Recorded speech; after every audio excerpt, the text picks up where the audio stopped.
창세기 39장 1절부터 마지막 말씀까지 우리가 함께 하나님의 말씀을 받겠습니다. 요셉이 이끌려 애굽에 내려가매 바로의 신하 친위대장 애굽 사람 보디발이 그를 그리로 데려간 이스마엘 사람의 손에서 요셉을 사니라. 여호와께서 요셉과 함께 하심으로 그가 형통한 자가 되어 그의 주인 애굽 사람의 집에 있으니 그의 주인이 여호와께서 그와 함께 하심을 보며 또 여호와께서 그의 범사에 형통하게 하심을 보았더라. 요셉이 그의 주인에게 은혜를 입어 섬김에 그가 요셉을 가정 총무로 삼고 자기의 소유를 다 그의 손에 위탁하니 그가 요셉에게 자기의 집과 그의 모든 소유물을 주관하게 한 때부터 여호와께서 요셉을 위하여 그 애굽 사람의 집에 복을 내리심으로 여호와의 복이 그의 집과 밭에 있는 모든 소유에 미친지라. 주인이 그의 소유를 다 요셉의 손에 위탁하고 자기가 먹는 음식 외에는 간섭하지 아니하였더라. 요셉은 용모가 빼어나고 아름다웠더라. 그 후에 그의 주인의 아내가 요셉에게 눈짓하다가 동침하기를 청하니 요셉이 거절하며 자기 주인의 아내에게 이르되 내 주인이 집안의 모든 소유를 간섭하지 아니하고 다 내 손에 위탁하였으니 이 집에는 나보다 큰 이가 없으며 주인이 아무것도 내게 금하지 아니하였어도 금한 것은 당신뿐이니 당신은 그의 아내이니라. 그런즉 내가 어찌 이 큰 악을 행하여 하나님께 죄를 지으리까. 여인이 날마다 요셉에게 청하였으나 요셉이 듣지 아니하여 동침하지 아니할 뿐더러 함께 있지도 아니하니라. 그러할 때 요셉이 그의 일을 하러 그 집에 들어갔더니 그 집 사람들은 하나도 거기에 없었더라. 그 여인이 그의 옷을 잡고 이르되 나와 동침하자. 그러나 요셉이 자기의 옷을 그 여인의 손에 버려두고 밖으로 나가매 그 여인이 요셉이 그의 옷을 자기 손에 버려두고 도망하여 나감을 보고 그 여인의 집 사람들을 불러서 그들에게 이르되 보라, 주인이 히브리 사람을 우리에게 데려다가 우리를 희롱하게 하는도다. 그가 나와 동침하고자 내게로 들어오므로 내가 크게 소리 질렀더니 그가 나의 소리질러 부름을 듣고 그의 옷을 내게 버려두고 도망하여 나갔느니라 하고 그의 옷을 곁에 두고 자기 주인이 집으로 돌아오기를 기다려 이 말로 그에게 말하여 이르되 당신이 우리에게 데려온 히브리 종이 나를 희롱하려고 내게로 들어왔으므로 내가 소리 질러 불렀더니 그가 그 옷을 내게 버려두고 밖으로도 도망하여 나갔나이다. 그의 주인이 자기의 아내가 자기에게 이르기를 당신의 종이 내게 이같이 행하였다 하는 말을 듣고 심히 노한지라. 이에 요셉의 주인이 그를 잡아 옥에 가두니 그 옥은 왕의 죄수를 가두는 곳이었더라. 요셉이 옥에 갇혔으나 여호와께서 요셉과 함께 하시고 그에게 인자를 더하사 간수장에게 은혜를 받게 하시매 간수장이 옥중 죄수를 다 요셉의 손에 맡김으로 그 재반 사물을 요셉이 처리하고 간수장은 그의 손에 맡긴 것을 무엇이든지 살펴보지 아니하였으니 이는 여호와께서 요셉과 함께 하심이라. 여호와께서 그를 범사에 형통하게 하셨더라. 아멘.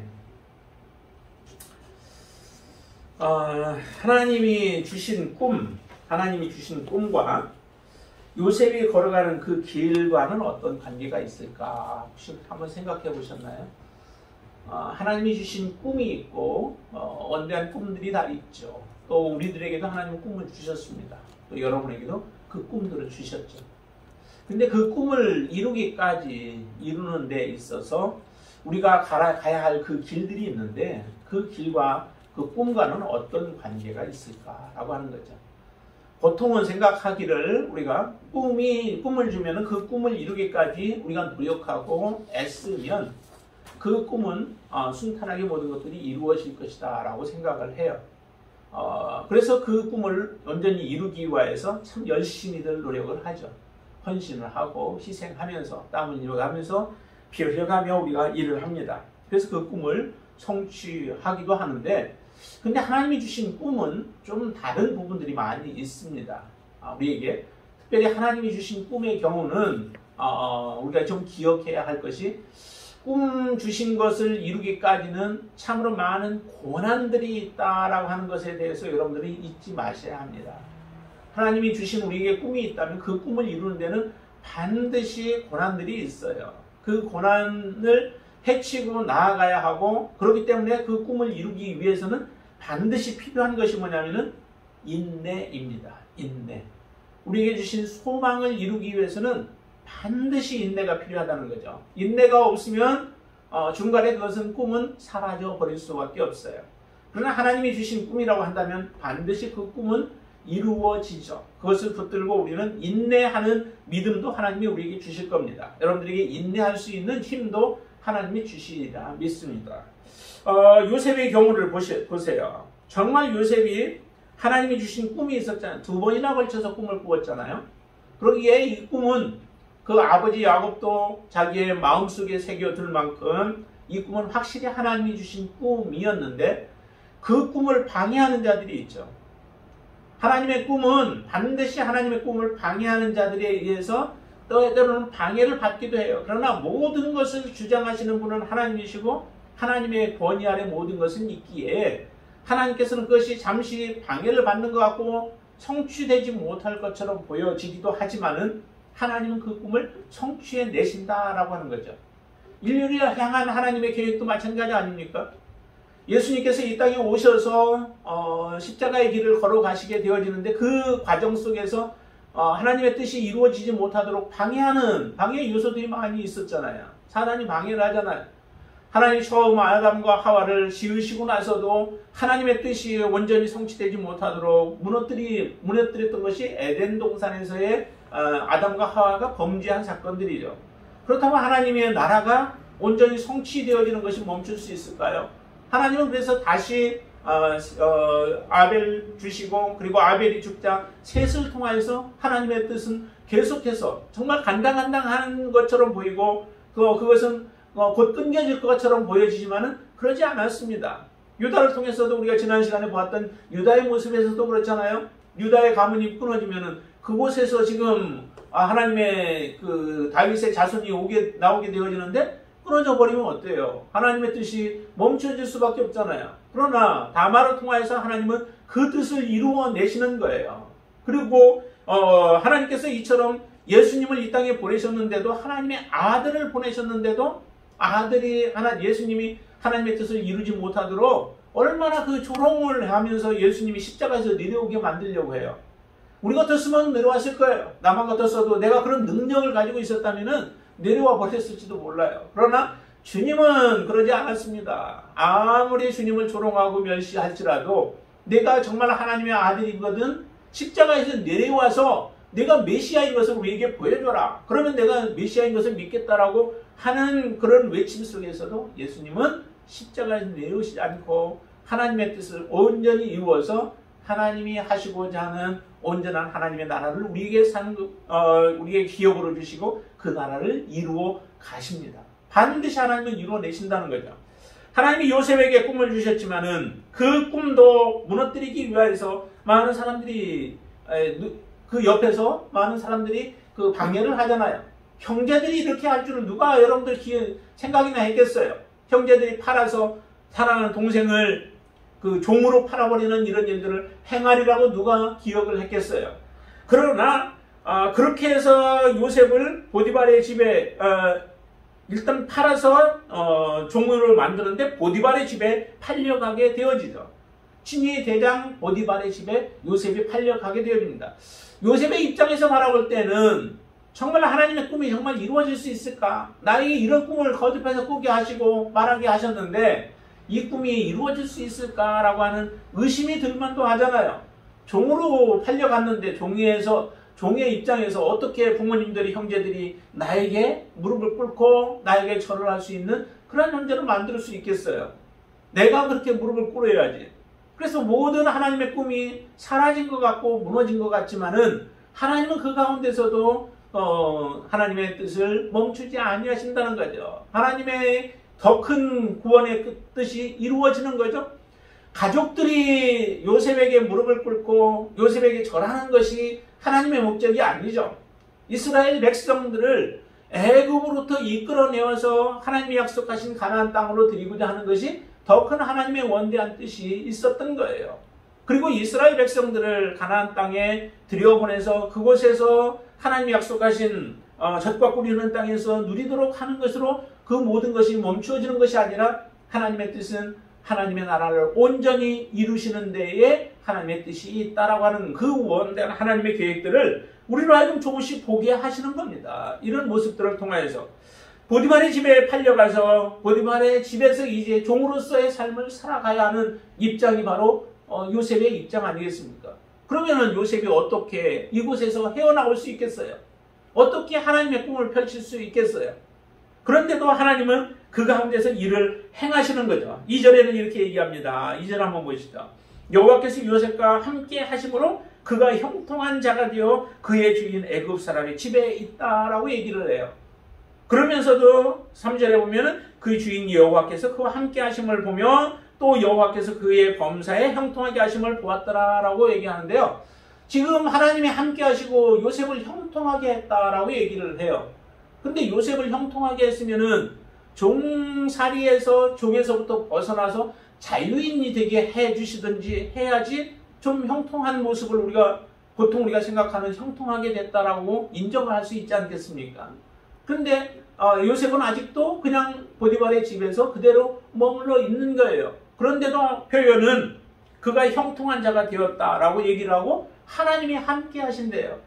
하나님이 함께 하신다면은 정말 우리가 이해할 수 없는 게 하나님이 함께 하시는데 어떻게 요셉이 지금 누명을 쓰고 들어가게 만들고 요셉이 형제들로부터 팔려가도록 하나님은 눈을 감고 계셨는지 그렇게 왜 가만히 계시느냐라고 하는 거죠. 하나님은 함께 계셨어도 그리고 하나님이 요셉을 형통하게 하였어도 그러니까 이 단어들에 대한 의미들을 우리가 다시 한번 생각해 봐야 한다는 거죠. 정말 하나님이 함께하는 사람이 누구인가? 모든 것이 다 내가 계획한 대로 이루어지는 것이 그게 그 계획이 하나님이 주신 계획이고 하나님이 주신 비전이라고 한다면 하나님이 주신 비전들을 이루어져 가고 하는 것은 뭐 당연히 그렇게 되어지는 것은 형통하다라고 할 수 있겠지만은 그러나 우리가 하나님 앞에 하나님의 뜻이 아닌데도 모든 것들이 다 잘 이루어진다라고 하는 것은 그거는 형통이 아니다라고 하는 거예요. 하나님 성경에서 얘기하는 형통은 정말로 하나님의 뜻 가운데 내가 있고 하나님의 말씀 가운데 내가 서 있고 하나님의 말씀을 붙잡고 내가 믿음으로 살아가고 있는가 아닌가라고 하는 것에 따라서 형통이 그 사람이 형통한 사람인가 아닌가라고 하는 것이 주어진다라고 하는 겁니다. 여러분들은 어떤 사람인가요? 정말 여러분들의 지금 서 있는 자리가 하나님이 원하시는 자리에 서 있나요? 여러분들이 행하고 있는 일들이 하나님이 기뻐하시는 일을 지금 행하고 계신가요? 하나님의 뜻 안에서 하나님의 뜻을 물어가면서 믿음으로 여러분들이 그 일들을 행하고 있다면 여러분들은 지금 여러분들의 처지가 어떠한 처지이든 다른 사람들이 바라볼 때 여러분들을 어떻게 쳐다볼지 몰라도 여러분들은 형통한 사람인 줄로 믿습니다. 그러나 내 길이 정말로 하나님이 원하시는 길에 서 있지 못하고 내가 그래도 좀 더 풍요롭게 누리고 있고 편안하게 살아가고 있다면 그것은 형통한 삶이 아니다라고 하는 것입니다. 그리고 하나님이 함께하는 사람이 아니죠. 정말 하나님이 함께하는 사람이 형통한 사람이고 또 하나님이 함께하는 사람이 하나님의 뜻대로 그 길을 걸어가는 사람이죠. 비록 요셉이 보디발의 집에서 종으로서 있으면서 비록 인정을 받을지 몰라도 인정을 받으면서 그가 살아간다 할지라도 그의 삶은 형통한 삶이다 라고 하는 거예요. 하나님이 인정하시는 길을 걸어가고 있기 때문에 하나님의 뜻대로 순종하며 살아가고 있기 때문에 하나님은 요셉의 삶을 그래서 형통한 자가 됐다라고 얘기를 해요. 창세기에서 실제적으로 형통이라고 하는 단어는 5번 정도 쓰여져요. 창세기 안에서.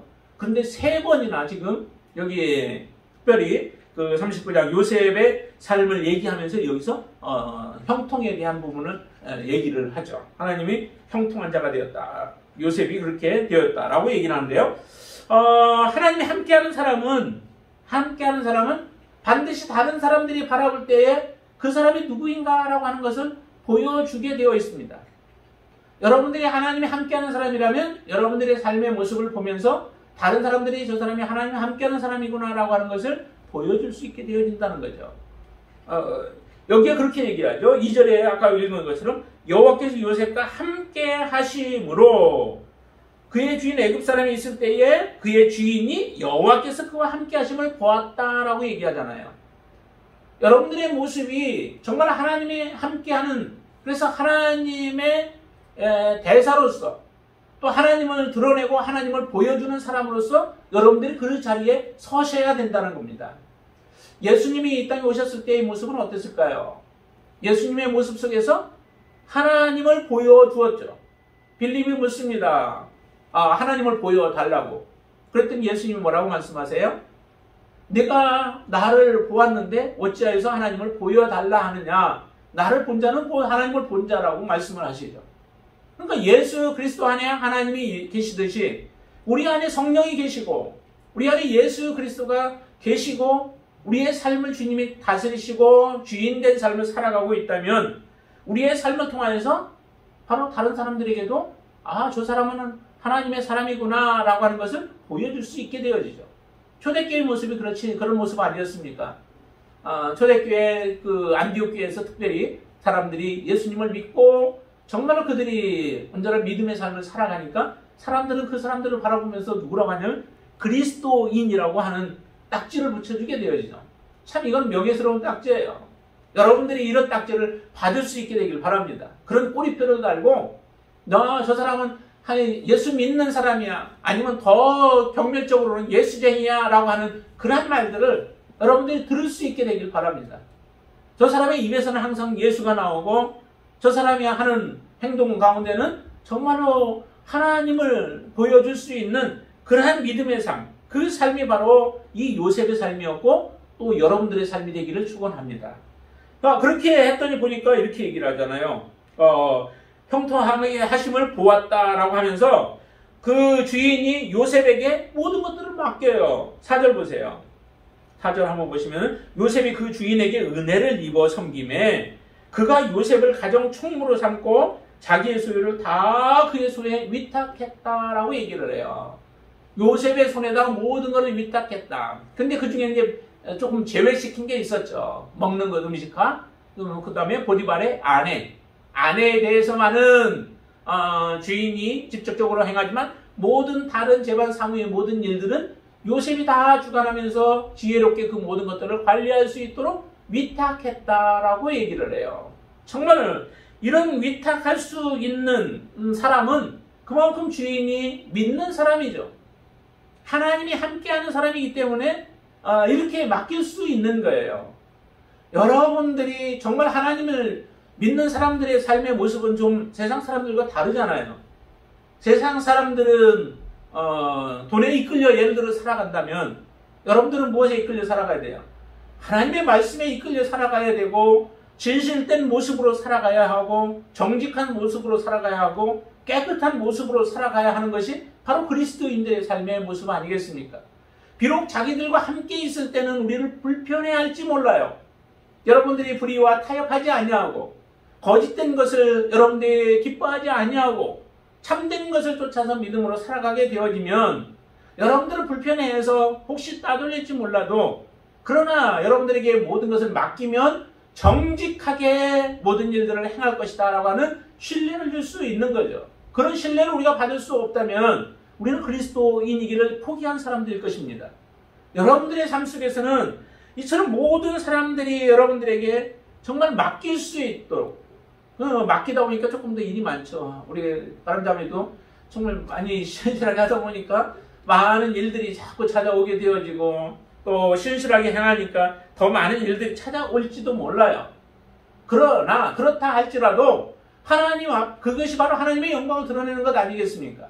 내가 좀 피곤할지라도 하나님의 영광을 드러내는 것이 우리가 이 땅에서 살아가야 할 삶의 모습인 거예요.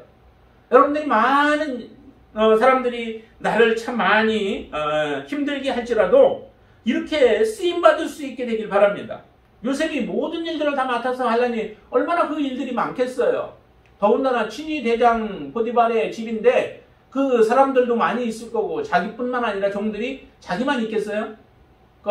다른 종들도 있잖아요. 여기도 보니까 그렇게 얘기를 하죠. 자, 한번 보실까요? 11절 말씀 한번 볼까요? 11절 보시면 그러할 때에 요셉이 그의 일을 하러 그 집에 들어갔더니 그 집 사람들은 하나도 거기에 없었더라 라고 얘기하잖아요. 사람들을 다 내쫓아서 일하게 만들어 놓은 거예요. 이런처럼 많은 사람들을 관리해야 하는, 더 많은 에너지를 써야 하고 더 신경을 써야 하고 관심을 가져야 하고 하는 이런 일들이 있지만은 하나님께서 함께 하심으로 말미암아 이런 일들을 맡게 되어진 거죠. 위탁받은 인생이 바로 이런 인생이에요. 요셉의 인생처럼 여러분들의 인생도 위탁받은 인생임을 믿으시기를 바랍니다. 여러분들 위탁받았잖아요. 누구로부터 위탁을 받았어요? 하나님으로부터 위탁받은 인생이에요. 이 요셉은 지금 보디발로부터 위탁받은 삶을 살아가고 있지만 여러분들은 정말 하나님께로부터 위탁받은 인생이에요. 이 땅에서 예수 그리스도를 드러내라고, 예수 그리스도를 나타내라고, 복음을 증거하라고, 또한 복음의 증인이 되라고 우리들을 그렇게 하나님은 보내신 거죠. 그래서 예수 그리스도의 향기를 드러내면서 살아가도록 하나님은 우리에게 요구하십니다.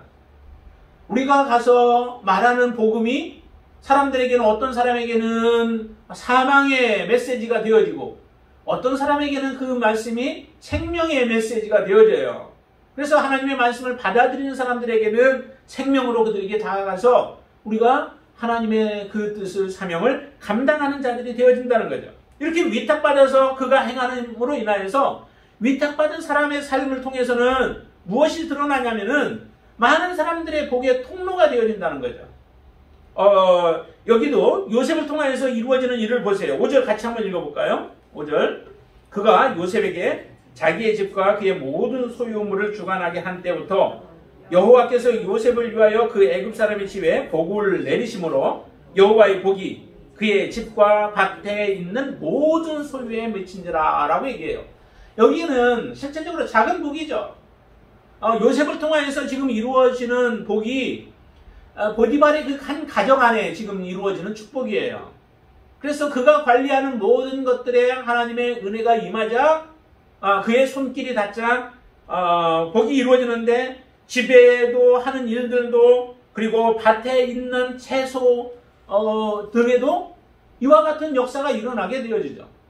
믿음으로 우리가 이 일들을 행할 때에 여러분들이 하시는 일들, 또 세상적인 일들 가운데서도 이런 축복이 이루어져서 또 여러분들을 통해서 더 많은 축복이 흘러갈 수 있게 되길 바랍니다. 그러나 여기에서 멈추지 않냐고, 여기에서 멈춰버린다면은 세상 사람들, 크게 영향력을 미치고 사는 사람들하고 우리하고 다를 바가 무엇이 있겠어요? 여러분은 다른 사람들이에요. 세상의 사람들과 다른 사람들이에요. 많이 성공한 사람들, 그 사람들과 다른 사람이라는 거죠. 우리가 미쳐야 할 것은, 축복의 통로는 아브라함에게 주셨던 축복, 야곱에게 주셨던 축복, 그리고 이삭에게 주셨던 그런 축복들이 우리에게도 동일하게 그 축복권이 주어진 겁니다. 그래서 아브라함을 통하여서, 자손을 통하여서 복이 흘러가도록 하시고, 아브라함을 축복하는 자에게 하나님 그들을 축복하고, 아브라함을 저주하는 자들에게 저주가 임하게 하시는 것처럼 여러분들도 그런 놀라운 축복의 통로이시다라고 하는 거죠. 왜냐하면 하나님이 여러분들의 이 땅에서 삶을 위탁하셨기 때문에 그래요. 그래서 여러분들을 통하여서 많은 영혼들이 주 앞으로 돌아오게 되어지길 바랍니다.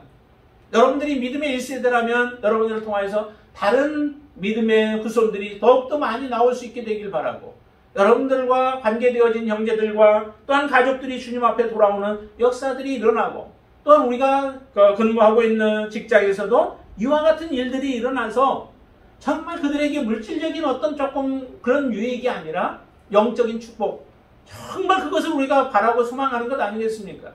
우리가 이 땅에서 잘 되기를 위하여 믿는 것이 아니라 이 땅에서는 하나님이 주시면 더욱더 감사하고, 주시지 않아도 감사한 삶으로 이 땅에서 우리가 살아가는 거예요. 그러나 우리는 마지막에 하나님은 우리에게 보상을 주시는 거죠. 요셉에게 정말 보상을 주셔서 애굽의 총리로서의 역할을 감당하며 하나님 이스라엘 백성들을 돌보는 그러한 일들을 요셉에게 하나님이 주셨던 것과 같이 우리를 통해서 하나님은 이와 같은 일들을 행하시기를 원하신다라고 하는 겁니다. 요셉을 통하여 지금 보디발의 집에 이와 같은 일들이 일어나요. 자, 그러고 나서 6절도 보니까 주인이 그의 소유를 다 요셉에게 맡기고 나서는 그런 것에, 다른 것에 대해서 간섭하지 않았다라고 얘기를 해요. 이처럼 위탁받은 인생으로서 비록 그의 삶이 고난의 삶이기는 할지라도 인내하면서 그것을 이겨내고, 여러분들의 삶 앞에 바로 고난의 삶이 온다 할지라도, 고통의 삶이 여러분들 앞에 오고 때로는 고민거리가 찾아온다 할지라도 여러분들은 하나님 앞에서의 그 말씀을 놓지 않게 되길 바랍니다. 요셉도 개인적인 생각으로 본다면은 정말 그가 그 종으로서의 그 신분을 벗어날 수 있는 그 기회가 나름대로 우리가 생각해 볼 때 오지 않았을까요? 자, 뭐냐면은 그 보디발의 아내가 요셉을 유혹하는 장면들이 나오죠. 저 보세요. 손에 모든 것을 맡겼는데, 그런데 그 7절 말씀 보세요. 7절 같이 한번 읽어볼까요? 그 후에 그의 주인의 아내가 요셉에게 눈짓하다가 동침하기를 청한다는 거죠. 요셉은 그 위에 6절에 보니까 용모가 빼어나고 아름다웠더라 라고 하는, 이 용모가 빼어나고 아름다움으로 인하여서 이와 같은 유혹이 이제 요셉에게 찾아오게 되어진 거죠. 눈짓도 하고 그 다음에 동침하기를 청했는데, 자, 거절해요. 요셉이 거절했던 이유 중에 하나가 무엇입니까? 가장 큰 이유가 어디에 있어요? 그거는 9절이죠. 9절 말씀 한번 보세요. 9절. 이 집에는 나보다 큰 이가 없으며 주인이 아무것도 내게 금하지 아니하였어도 금한 것은 당신뿐이니 당신은 그의 아내임이라. 그런즉 내가 어찌 이 큰 악을 행하여 하나님께 죄를 지으리까? 첫 번째는 보디발이 금한 거예요. 보디발이 그 아내에 대해서는 갖지 못하도록 하셨던 거죠. 그 명령에 이 요셉은 그것을 위임받은 거예요. 위임받았기 때문에 그대로 행해야 되죠. 청지기의 인생이 어떤 인생입니까? 청지기의 인생이 곧 이와 같은 인생이죠. 청지기는 내 마음대로 모든 것을 하는 게 아니에요. 청지기는 반드시 누구의 뜻대로 하냐면 주인의 뜻대로 행해야 되죠. 주인의 뜻대로 행하지 않냐면, 주인의 뜻을 헤아리지 않냐면은 그 청지기는 잘못하는 거예요. 그래서 반드시 청지기는 주인의 마음이 어디에 있는지, 무엇에 관심이 있는지, 어떻게 하기를 원하는지를 헤아려 알아야 되죠. 그래서 주인이 흡족할 만큼 모든 일들을 행할 때에 잘했다고 칭찬받게 되어지죠. 청지기의 삶을 사는 사람은, 위탁받은 자의 삶을 사는 사람은 반드시 기억할 4가지가 있죠. 그 하나는 뭐냐면 이것에 나의 그 삶이 내 것이 아니다는 거예요. 소유권이 누구에게 있어요? 주인에게 있어요.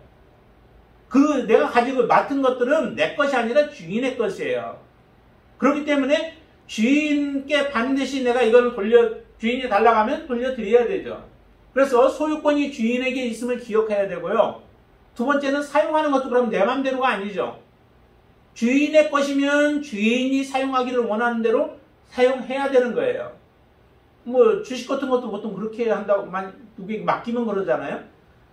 본인이 그냥 다 하지 않고 중요한 결정을 내릴 때는 그 사람하고 상의를 해야 보통 되잖아요.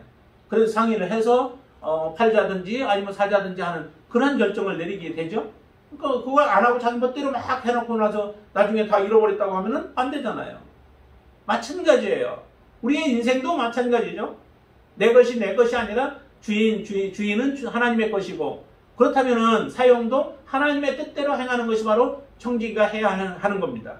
우리는 하나님으로부터 위임을 받았고 위탁을 받았다면 우리의 인생도 그렇게 해야 되죠. 그리고 또 한 가지는 반드시 내가 맡은 것에 대해서는 회개할 날이 있다는 거죠. 문화의 비유에서도 그랬고 또한 달란트의 비유에서도 마찬가지로 우리에게 동일하게 묻고 계시죠.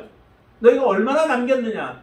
다시 말하면 우리가 이 땅에 사는 동안에 예수 그리스도에 대해서 우리가 어떻게 예수 그리스도를 믿고 예수 그리스도를 주인 대접하고 예수 그리스도의 말씀대로 순종하며 우리가 살아왔는지에 대한 그런 회개할 날이 반드시 있다라고 하는 거죠. 회개할 날을 생각하지 않는 사람은 주인의 뜻을 우리가 묻지 않고 내 멋대로 그 일들을 행함으로 인하여서 주인께 결국에는 회개할 날에 책망을 받을 수밖에 없는 거죠. 그리고 한 가지는 언제든지 주인이 원할 때에 회수한다라고 하는 거예요.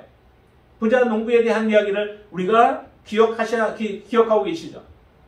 주인이 내 영혼을 도로 찾으면 어떻게 해야 될 것이냐, 내가 쌓아놓은 것들 열심히 쌓았는데 누구의 것이 되겠느냐라고 하셨던 그 물음을 항상 우리 자신에게 우리는 묻고 우리 여러분들 자신에게 물어가면서 여러분들은 사셔야 된다는 거예요. 이것을 기억하며 그 안에서 우리가 순종하며 살아가게 되어질 때 우리는 정말 청지기로서 칭찬받는 인생이 되어질 거예요. 요셉도 그래서 그 주인이 금한 것이기 때문에 이 보디발이 아무리 아름답게 치장을 하고 요염한 모습으로 그를 유혹한다 할지라도 넘어갈 수 없었던 거죠. 여러분들은 이런 상황이 되면 어떤 넘어가실 건가요? 안 넘어가실 건가요? 여러분들의 인생 속에서 하나님, 세단이 여러분들에게 이렇게 미혹하고 유혹하면서 오게 될 때 여러분들은 그것을 뿌리칠 수 있는 믿음 가운데 여러분들 서시기를 바랍니다. 그리고 또 하나 요셉이 유혹을 물리칠 수 있었던 비결 중에 하나가 하나님을 생각하는 것이죠. 그리고 거기서 그렇게 말씀하시잖아요. 내가 어찌 이 큰 악을 행하여 하나님께 죄를 지으리까? 하나님께 위탁받아 살아가는 사람들이 하나님을 기억하지 않고 생각하지 않고 우리가 살아가는 것, 그것은 위탁을 포기한 인생이죠. 요셉이 정말 큰 유혹이지만 이것을 뿌리칠 수 있었던 것은 바로 하나님을 생각하며 나에게 맡기신 주인을 생각했기 때문에 뿌리칠 수 있었고 이길 수 있었던 거예요. 비록 믿음으로 행했고 선하게 행했고 착한 일, 잘 일을 했을지라도 요셉에게 찾아온 것은 그런데 무엇이 찾아와요? 고난이 찾아오죠. 요셉의 이런 일들이 나고 나서 그 다음에 그 아내가 요셉의 옷을 가지고 남편 보디발에게 고자질할 때, 이야기를 할 때에 그때 이 요셉이 변명을 했을 텐데, 그러나 그 변명이라고 하는 것이 사실 누구의 말이 더 귀에 들리겠어요? 아무리 변명을 했을지라도 종의 말을 듣겠어요? 아내의 말을 듣겠어요? 아내의 말을 들을 수밖에 없는 거죠. 그렇기 때문에 요셉 앞에 찾아온 것이 바로 이 고난들이 찾아온 거죠. 잘못을 저지른 일이 없는데도 불구하고 감옥에 갈 수밖에 없었습니다. 그런데도 하나님은 그 요셉과 함께 하신다는 거죠. 왜 요셉과 함께 하실까요? 요셉이 믿음으로 살았고 또한 자기에게 맡겨진 일을 충성스럽게 감당했고 신실하게 선한 일들을 행하면서 살았기 때문에 그래요. 우리가 하나님 앞에 설 수 있는 이유가 어디 있습니까? 하나님께서 우리를 하나님의 자녀로 삼아주셨고 우리를 의롭게 하신 하나님의 뜻 가운데 우리가 믿음으로 살아갈 때 하나님 앞에 설 수 있는 것이죠. 우리는 그것을 포기하고 내 멋대로 살아가놓고 하나님 나를 소망한다면 우리에게는 그날이 심판의 날이 되어질 수 있다라고 여러분들에게 계속 말씀을 드렸던 겁니다. 아무리 그 길이 고난의 길이 놓여있다 할지라도 요셉의 길을 여러분들이 포기하지 않게 되길 바랍니다. 하나님을 항상 바라볼 수 있게 되길 바랍니다. 또한 정말 하나님이 우리에게 맡겨주신 것이 얼마나 귀한 것인지, 그리고 우리가 그 길들을 이기고 끝까지 걸어가게 되어졌을 때 하나님께서 우리를 어떤 것을 약속하셨는지를 믿음으로 여러분들이 보실 수 있게 되길 바랍니다. 요셉은 지금 어떤 길이 놓여있는지는 잘 몰라요. 단지 꿈으로 보여줘서 형들과 또 아버지가 나에게 절을 할 것이다.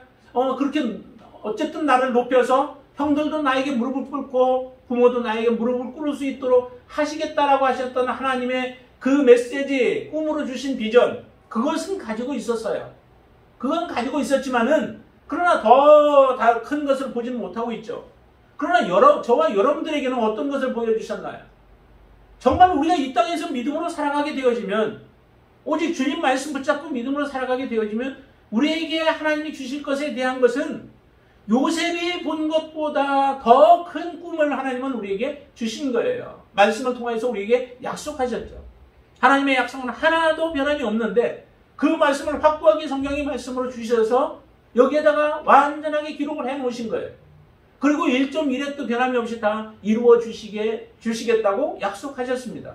이 약속의 말씀 성경을 우리가 믿고 믿음으로 받아들이며 살아가게 되어질 때에 하나님은 우리에게 정말로 애굽의 그 총리가 아니라 하나님의 나라에서 영원한 하나님의 나라, 새하얘지는 이 땅에서가 아니라 영원한 하나님의 나라에서 우리는 살아갈 그 축복을 누릴 소망을 하나님은 우리에게 주셨습니다. 그 꿈과 비전들을 하나님은 우리에게 주셨습니다. 그런데 이게 작은 것인가요? 이게 정말 아무것도 아닌 것인가요? 이것을 우리가 이 땅에 살아가는 동안에 우리의 모든 것을 다 주고라도 바꿀 수 있는 것이 바로 하나님이 우리에게 주신 영원한 하나님의 나라요, 또한 하나님이 주신 복음입니다.